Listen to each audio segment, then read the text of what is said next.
నా కోటి కోసం జ్యేష్ఠత్వం త్రోసేసి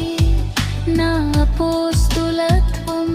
ధనముకై కాదనినే కన్నీళ్లు విడుచుచు ఎంత వెతికినా నీ దీవెన కానక విలపించుచుంటిని ఆ రెండవ మరణ భయముతో రక్షక